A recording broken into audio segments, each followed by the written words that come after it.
what's up kalian para wibu-wibu, balik lagi. Kali ini kita bakal podcast. Sebelum itu nama gue Fadlan. Nama gue Rasyam. Nah, hari ini kita bakal bahas sedikit game ya. Hari ini kita bakal ngebahas game yang udah kita pernah mainin, yang mekaniknya unik-unik. Yes. Maksudnya unik itu gimana? Jadi kayak ya gameplay atau dari mungkin cara mereka combat beda aja dari yang lain. Dan ini bebas gacha atau ini apapun. rule-nya gimana nih? Kayak kemarin kita ngerekomen anime atau apa gimana? Maksudnya gimana atau Sweet atau gimana? ganti-gantian aja ntar. Ganti-gantian oke. Jadi genrenya bebas. Lu mau ngambil dari game gacha, RPG kayak apa kayak bebas lah pokoknya. Yang penting lu gameplaynya unik aja gitu. Oke. Siapa yang mau duluan? Apa? Ini sama aja anjir Sweet. Jadi gue duluan. Lu duluan. Gue duluan. Limbus pasti ini yang pertama. Tidak. Apa? Saudara ya. Jadi gue bakal ngasih sebuah rekomendasi yang itu bukan sekarang aja rekomendasi. Ini game menurut gue jarang banget genrenya. Jadi genrenya tuh management. Jadi lu nge-manage sebuah facility. Sim ya? Iya kayak sim, kayak ini. Bukan. Oksigen. Pokoknya oksigen. Iya, yang oksigen itu, yang lu bikin koloni. Oxygen. Iya, yang lu bikin koloni di bawah itu. Oh, ini yang pernah lu rekom ke gue juga Iya. sih. Namanya ini apa namanya? Namanya Lobotomy Corporation. Di mana lu sama aja bikin fasilitas, cuma di mana kalau itu kan lu resource-nya kan on the go kan. Kalau ini enggak, dia per day. Jadi setiap hari Daily. Iya, jadi lu main satu hari ada satu hal yang harus lu urus. Hari kedua nambah lagi, hari ketiga nambah terus sampai hari 50. Ya hari 55 singkat gue. Jadi karena apa ya? Menurut gue game di genre ini dikit ya. Dan kalau yang oksigen itu kan objektif lu lebih survive. Lebih resource management. Kalau di game Lobotomy ini objektif lu lebih istilahnya apa? Lebih ke manajemennya. Lebih ke oke, lu suruh orang kerja di sini, lu suruh orang kerja di sana, tapi bukan emang buat nyari resource, tapi resource-nya nggak guna. Resource-nya cuma buat beli equipment doang. Udah. Sisanya tuh kayak lu harus ngurusin monster-monster yang bakal keluar atau emang problem. Dan menurut gua, ini game nggak buat semua orang. Kenapa? Gue udah pernah mainin, gue sampai ambil save file orang yang udah tamat. Gue speedrun sampai day 50. Itu kalau lu gak ngerti apa-apaan, kalau lu masih bingung sama mekanik ini atau mekanik itu, pala lu bakal pusing. Kenapa? Ngurusin segitu banyak, sebenarnya nggak semuanya harus urus. Beberapa bisa lu kayak istilahnya apa ya? Bisa lu tinggalin lah. Kayak nggak ada resiko juga. Cuma ada beberapa yang kayak kalau lu nggak urus tiba suka ngamuk. Kalau kebanyakan diurus ngamuk. Jadi kayak game-nya nggak buat semua orang karena lu bakal stres banget main ini. Cuma buat orang yang demen challenge, gue rekomendasi ini. Ini game worth it banget menurut gue. Lu? Gue yang pertama ya, mungkin mohon maaf ya kalau misalnya gue ngerekomen gamenya ini yang jatuhnya kayak masih baru-baru.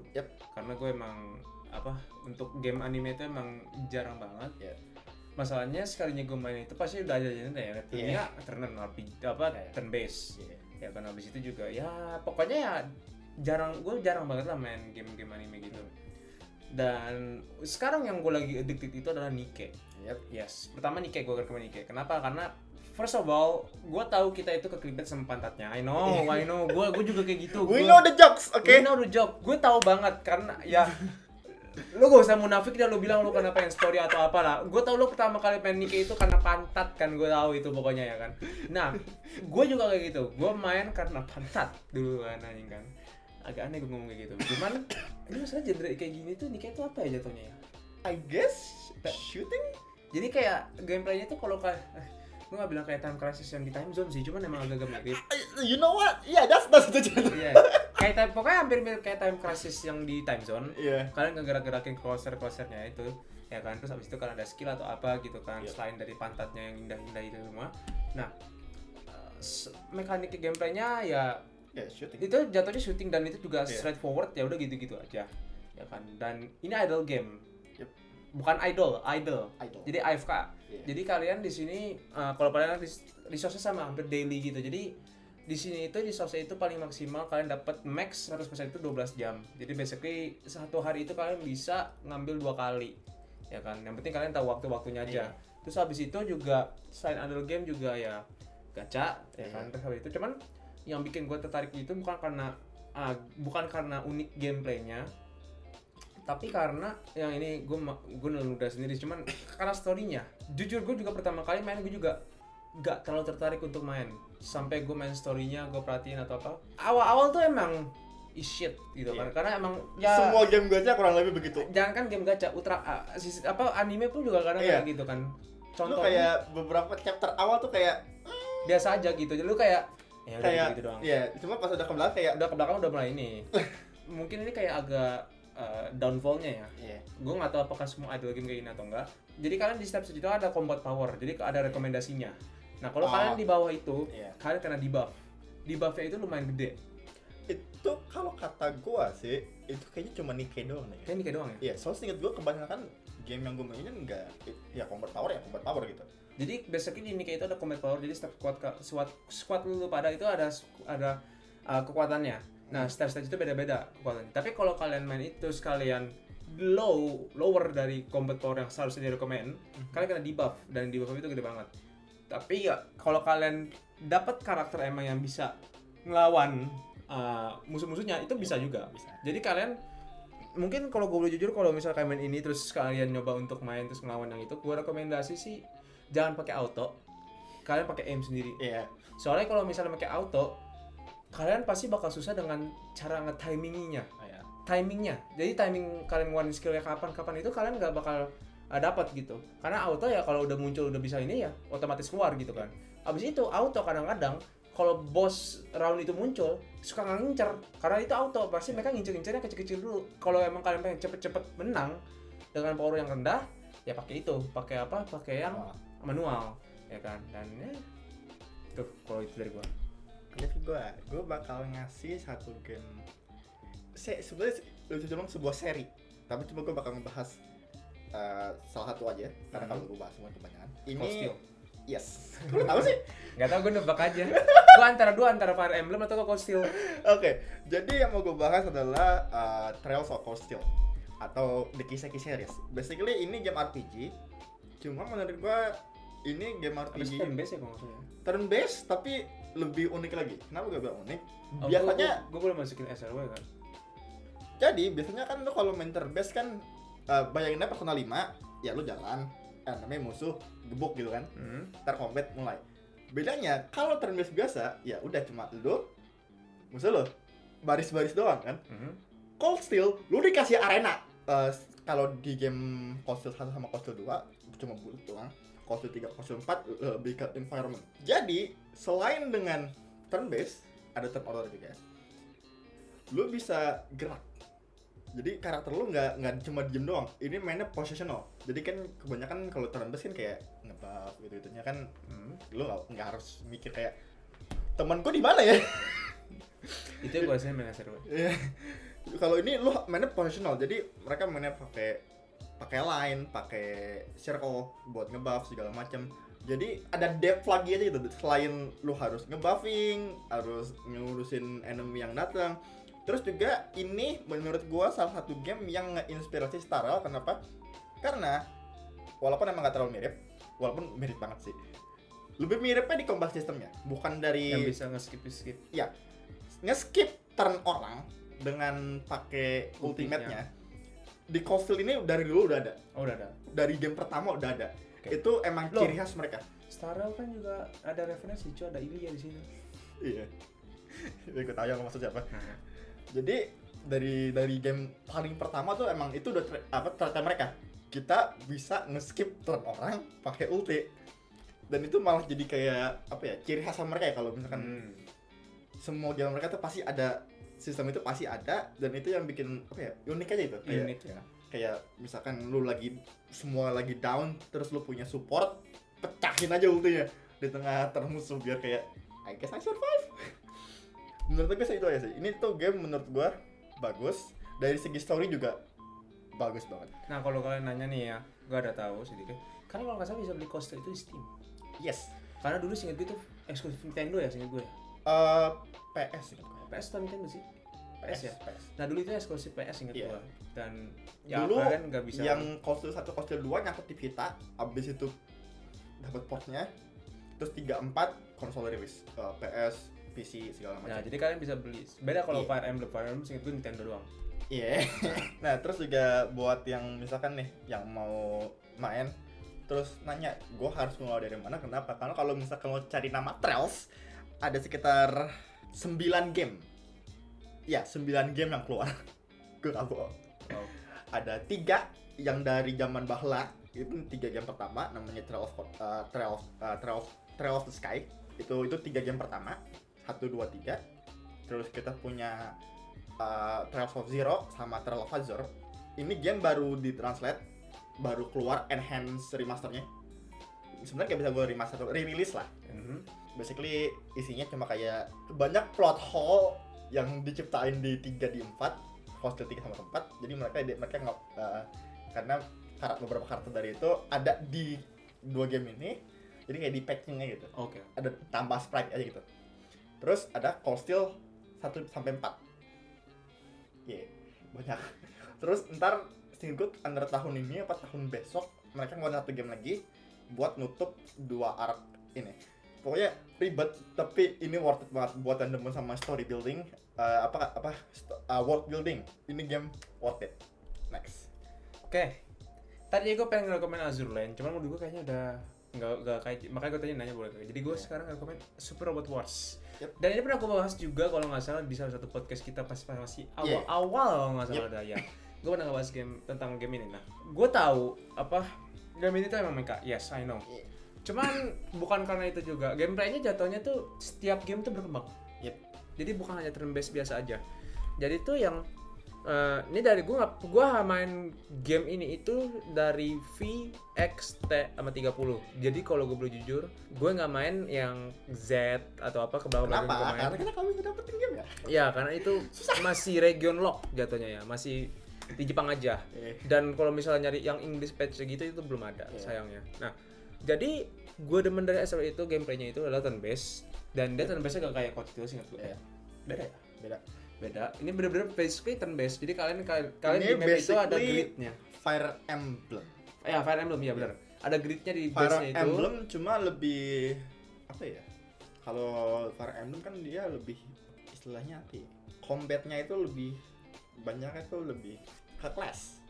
Karena mereka bisa ganti-ganti class segala macem. Oke, kalau Super Robot Wars nope. Enggak, Super Robot itu setiap robot pasti selalu ada kekurangan, ada kelebihannya. Jadi kalian bisa di sini tuh lebih main favorit aja lah. Main favorit itu juga salah satunya. Terus habis itu juga di selain itu juga kalian juga bisa kayak 2 unit satu serangan bareng. Iya. Dan ini yang bikin gua agak unik ya, karena setiap gua ngeliat orang-orang main SRW itu, game yang Z, V atau X atau yang 30 yang paling baru, itu mereka itu punya ciri khas yang unik sendiri gitu.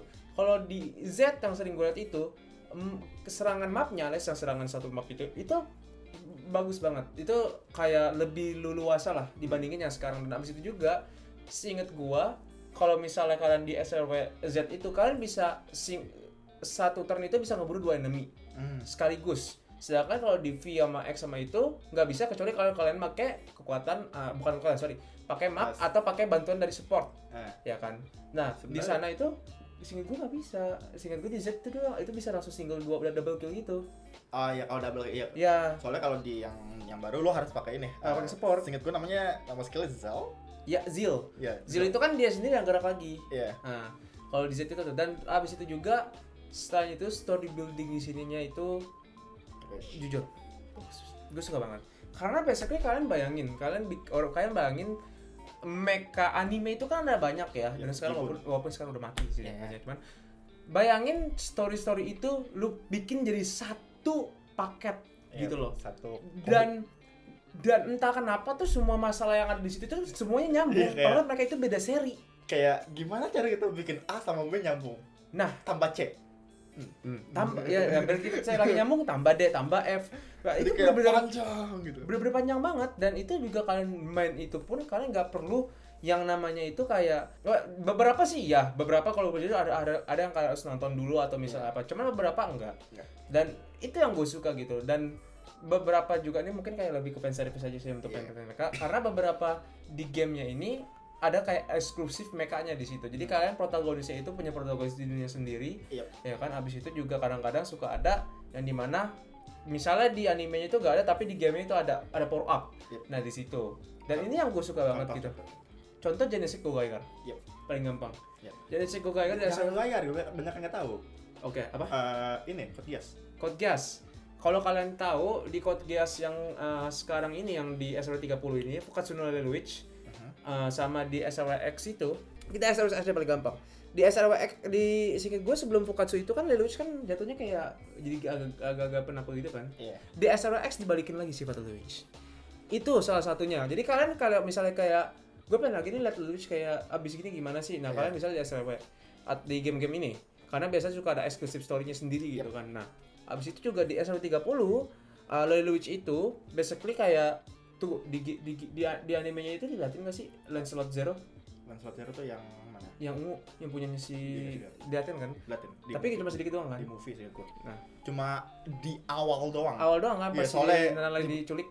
Iya. Nah, kalian dan selain itu juga ya interaction karakternya. Jadi di sini tuh lu misalnya pengen banget lihat, gue pengen banget lihat Lelouch itu kontak sama robot Gundam. Maksud gue kayak sama karakternya. Abis itu gue pengen banget lihat Lelouch ketemu sama salah satu musuh bangsat di Gundam, bukan bangsat sih, Char. Nah di situ mereka bakal berdiskusi kayak masalah lu apa sih? Lu bangsat, lu pengen jatuh meteor, lu ngambil satu dunia gitu kan. Basically kayak di sini karakter interaction itu bener-bener kayak fan service banget lah pokoknya. Ya kan. Abis itu juga di SW30 itu upgrade-nya tuh lebih gede. Seinget gua di SRW V sama X sama T itu kalau kalian pengen combo attack, maksudnya kayak special attack yang emang bisa berdua gitu. Unitnya itu harus dideketin dulu. Harus benar-benar deket banget baru bisa dikeluarin. Di SRW 30 itu enggak, kalian bisa dari jauh dan ada auto mode-nya. Walaupun gue gak pernah pakai, gue gak ngerti cara makainya. Jadi di SRW 30 itu kalian kalau kalian mager nih main turn based, malas mikir, kalian bisa pakai auto. Nah, itu di SRW 30 dan habis itu juga ada yang namanya supporter. Jadi supporter itu tuh kayak misalnya sampai berapa kali ya gue lupa makainya, dan itu bisa kayak ngasih buff, kayak double XP, double koin gitu buat apa karakternya. Jadi kayak gitu basically SRW. Lanjut. Budi baru ntar. Apa gua? JKO. Oke. Jadi, gue bakal ngebahas salah satu game yang menurut gue balik lagi ke Project Moon, ke game-game yang saudaranya Limbus. Gue gak bakal ngebahas Limbus, cuma gue bakal bahas saudaranya. Gue bakal ngebahas Library of Ruina. Library of Ruina itu basically gamenya, kalau misalkan kalian sering buka Steam dan pernah ketemu nama game yang judulnya Slay the Spire, ini gamenya hampir mirip, tapi nggak roguelike. Lebih ke cara mainnya, dimana setiap karakter itu punya deck yang mereka bakal buat berantem. Jadi bisa gue bilang turn based, nggak bisa turn based juga sih, card game, tapi mereka duelnya tuh kayak real time. Jadi kartu A sama kartu B powernya gedean mana, yang A punya atribut apa, yang B punya atribut apa, mereka bakal nge-clash. Itu inti gameplaynya. Yang kenapa gue ngerekomendasi ini tuh gamenya unik. Kenapa? Karena yang gak ada lagi. Yang paling dekat itu paling kebanyakan roguelike. Ini menurut gue game bagus, difficulty-nya vertikal. Kebanyakan semua game Project Moon vertikal semua difficulty-nya. Nggak tahu kenapa, kayaknya mereka demen banget. Kayak kita nggak mau testing, tiba-tiba dari gini gitu kan, itu gini gitu. Udah kejadian 2 kali. Di Ruina kejadian sekali, terus di end game-nya ada lagi. Limbus kejadian lagi. Pasti kan difficulty-nya naik. Terus ada juga di Ruina ini apa ya istilahnya? Story-nya juga bagus. Terus itu ya sekali lagi gameplaynya tuh unik banget.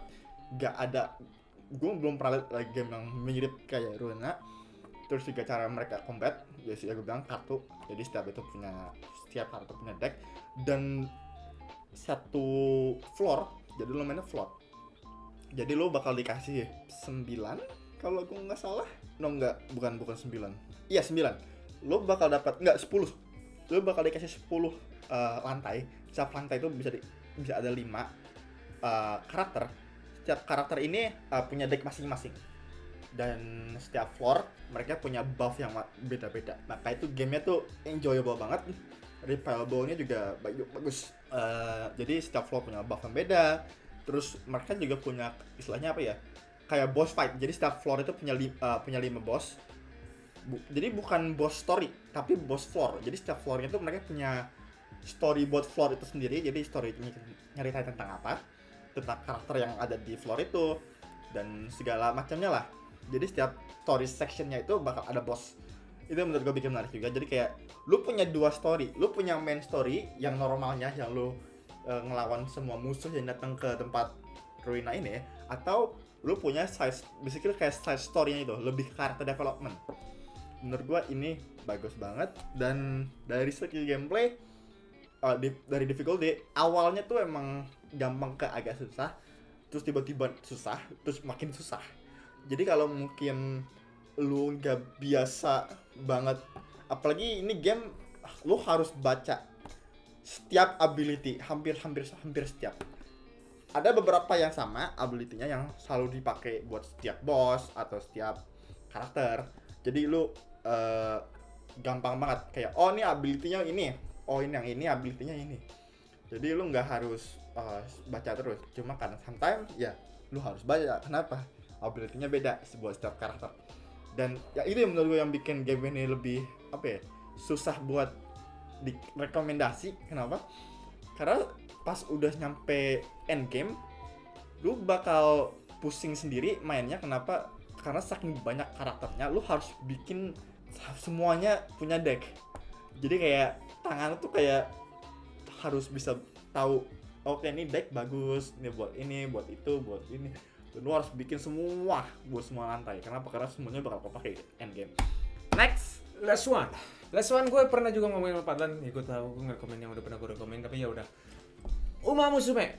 Yes, lo pernah juga main itu yang terakhir pas. Yep. Jadi Uma Musume nih. Game Uma Musume ini kayak jujur gameplaynya itu memang benar-benar menarik banget. Yep. Karena di sini kalian itu mungkin kalian ngiranya kayak lu balapan kuda. Yep. Itu emang nggak salah. Emang nggak salah. Cuman kalian harus ngelatih dulu kudanya sebelum balapan. Jadi tuh di sini itu kalian latih kuda. Jadi setiap latih itu ada banyak. Ada namanya speed, stamina, guts. Kayak gue satu ya, power sama intelligence. Yep. Nah, ini ada 5 faktor. Mungkin kalian pikir, gue bikin speed aja kan biar cepet. No, nggak seperti itu gameplaynya. Gue tahu, gue pernah nyoba. Pertama kali gue main itu, gue naikin speed, kalah. Jadi gini, setiap di situ kuda-kudanya itu beda-beda. Yep. Jadi di situ kudanya itu ada yang namanya balapannya itu beda-beda. Ada yang bisa panjang alias long, medium, habis itu juga ada yang mile sama short itu paling pendek. Jadi setiap kuda itu mereka itu gak semuanya bisa gak bisa semuanya kayak semua race ikutan enggak. Jadi emang khusus yang mereka bisa gitu kan. Arena tempat mereka lari. Dan di arenanya itu juga beberapa juga ada yang beda. Ada yang jago di turf. Turf itu ada yang biasanya kayak hijau-hijau gitu ya biasanya. Yang dirt. Nah, dirt ini basically kayak di pasir gitu lah pokoknya. Nah, itu setiap kuda itu gak semuanya bisa lari di dirt. Untuk di sini ya semua kudanya full ya, gue tahu. Ya kan? Nah, habis itu selain kalian harus memperhatikan kayak harus mana-mana dulu, karena setiap kuda itu gak bisa kalian latih semuanya. Jadi tergantung dengan mereka ini bisa long, short, mile atau medium. Kalau medium biasanya speed. Medium itu apa? Speed sama power. Iya. Biasanya speed power. Pokoknya medium, short, mile itu seingat gue lebih ke power sama speed. Tapi kalau long itu menurut gue yang lebih susah. Karena di situ kalian harus latihan stamina, habis itu speed, intelligence. Intelligence itu lebih kayak untuk menguasai skill-skillnya. Ya ada skill-skillnya, I know. Dan skill-skillnya juga itu gak bisa kalian sembarang pilih. Jadi alias jadi setiap skillnya itu ada yang khusus untuk kuda-kudanya. Nah, habis itu juga ada kuda-kudanya yang dimana itu setiap posisinya beda-beda. Ada leader, ada runner, ada betweener, ada chaser. Betweener chaser itu biasanya paling belakang, nanti di akhir-akhir ke depan. Abis itu, sorry gue agak cepet bahasnya. Abis itu leader itu yang agak depan. Ya runner itu paling depan.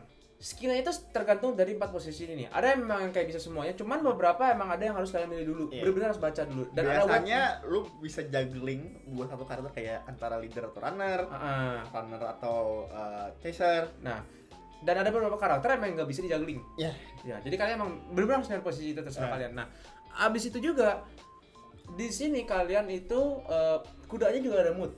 Jadi kalau misal di sini tuh kayak game yang pertama kayak Padang bilang, kalau misalkan nanya genrenya apa, ini management. Oh iya kan? Iya. Sekarang kan lu kan nge-manage stamina segala macam status. Nah, jadi di sini kalian itu benar-benar yang dimana kudanya itu gak bisa semau kalian. Harus aja latih enggak, nanti dia turun moodnya. Moodnya turun itu latihannya jadi berkurang, bisa jadi gagal. Abis itu juga balapannya juga jatuhnya kayak nggak niat gitu. Jadi benar-benar kalian di sini nggak bisa sembarang kayak gue pengen latih gitu kan, nggak bisa. Kalian harus juga merhatiin kayak itunya. Lalu juga abis itu ada kayak energi. Nah energi itu kalau kalian pakai untuk latihan kepake. Jadi nggak bisa otomatis kalian terus-terusan. Jadi ada istirahat. Abis itu kalau misalnya kalian sering kayak latihan terus abis itu kayak pokoknya ada satu lagi namanya overweight status. Gue rekomen banget. Gue tahu ini game Jepang. Iya, tapi slow aja. Kenapa? Karena kemungkinan bakal ada versi Inggrisnya. Karena seingat gue gue lupa di mana. Pokoknya seingat gue pas lagi ada acara kayak apa sih namanya? Kayak conference gitu ya. Tapi tenang aja. Kenapa? Karena waktu itu di sebuah kayak acara Google yang ngasih lihat beberapa hal yang bakal mereka masukin ke ini apa istilahnya apa ya, beta tesnya Google ini Google Play yang di PC. Jadi lu bisa main game-game HP di PC. Musuhnya masuk ke situ. Dan juga beberapa minggu kemarin mereka ngasih Cygame baru aja ngebuka branch di Amerika sama Europe. Jadi kemungkinan bakal ada. Kenapa? Karena tenang aja. Lu kalau game lu dipegang sama Cygame, percaya aja bakal hidup. Kecuali waktu itu game salah satu IP Cygame ini apa Prince Connect. Ya mati dia. Mati. Kenapa? Karena bukan Cygame yang megang. Bukan ya? Crunchyroll. Tapi animenya masih Cygame. Itu IP Cygame. IP Cygame. Cuma yang megang gamenya bukan Cygame, Crunchyroll. Kayak mati. Kayaknya yang versi Inggrisnya doang deh yang dipegang sama Crunchyroll. JP-nya enggak. JP-nya emang enggak mati. JP-nya masih jalan. Pokoknya tenang aja. Kalau misalkan game lo dipegang sama Cygame, itu game gak bakal mati seumur hidup lo. Percaya sama gua. Lo lihat tuh Grand Blue Fantasy. Jadi tenang aja. Atau kalau misalnya kalian gak sabar nih, tenang, ada opsi lain. Seperti kayak gua sama Palan main. Ada opsi Game Tora. Nah, jadi Game Tora ini adalah kayak website Inggrisnya ya. Jatuhnya kalau kayak FGO kan FGO Wiki biasa kita nyari kan. Makanya kalau ini adalah kalian bisa ngeliat event-eventnya. Oh by the way, di sini juga ada event. Gue lupa ngejelasin karena waktu itu mau habis. Jadi gue akan jelasin sedikit lagi. Karena jujur, musimnya tuh semua gameplaynya unik. Apakah ini jatuhnya pertama kali untuk anime kayak gini atau manajemen selain yang kayak gini gitu loh, ngerti sih? Atau kayaknya sih. Nah, jadi di sini ada namanya event. Jadi kalian juga ada sport card. Sport card ini basically nambahin stat gitu. Habis itu sport card itu juga ada event dan karakter umum musuh kalian juga ada eventnya. Event ini biasanya suka ngasih skill, ngasih karena stat lagi, tapi emang gak banyak. Abis itu pokoknya bener-bener ini penting banget. Dan di situ di webnya itu kalian diliatin, di cara ngeliatin mainnya, terus ada objektif missionnya biar dapat buat guys-nya itu juga bisa. Jadi kayak di situ bener-bener yang dimana kalian itu baru lah, bener-bener baru banget kayak ini baru banget main. Kalau misalkan nggak tahu lo harus ngapain, ada website yang bisa bantu. Cuma biarpun ada websitenya, sometimes lu masih pusing apa yang harus lo pencet. Kenapa? Karena sometimes kayak lo harus bolak-balik. Makanya rekomendasi usahain lu kalau main ginian antara mainin langsung aja di emu atau lu buka PC sama buka HP sekaligus. Kenapa? Karena kalau nggak gitu lu bakal pusing banget. Atau kalau kalian punya 2 monitor, ya itu enggak sih. Itu udah pasti banget. Itu udah pasti. Cuman kalau misalnya emang kalian punya monitor satu habis itu tetap masih bisa. HP paling menurut gue itu HP itu untuk websitenya ya. Tapi untuk game itu di emu. Kalau misalnya kan HP kalian nggak kuat atau misalnya kayak gua. Kalau gua main di HP itunya di PC. Nah, kecuali kalau iOS itu nggak bisa sayangnya. iOS itu nggak bisa punya namanya QF. Fuck emang. Ya kan? Dan itu aja sih mungkin dari kita di video kali ini karena kita nggak mau panjang-panjang dan itu udah lebih banget. Kalau game tuh banyak banget pasti. Jadi ya itu saja dari gua dan Fadlan. Jika kalian suka videonya jangan lupa like dan subscribe, jangan lupa share ke teman-teman yang para wibu nih. Dan gue tahu gue jarang review figur karena figur gue udah mulai menipis. Kalau gue boleh jujur. Jadi Ya, kebanyakan mungkin gue sama Pada lebih sering banyak kayak gini jadinya kan Iya. kayak sekarang. Dan mungkin kalau ada event gue nge-vlog. Jadi itu sudah dari gue Pada Syam. Dari gue Fadlan. Sampai jumpa di video selanjutnya. Bye bye.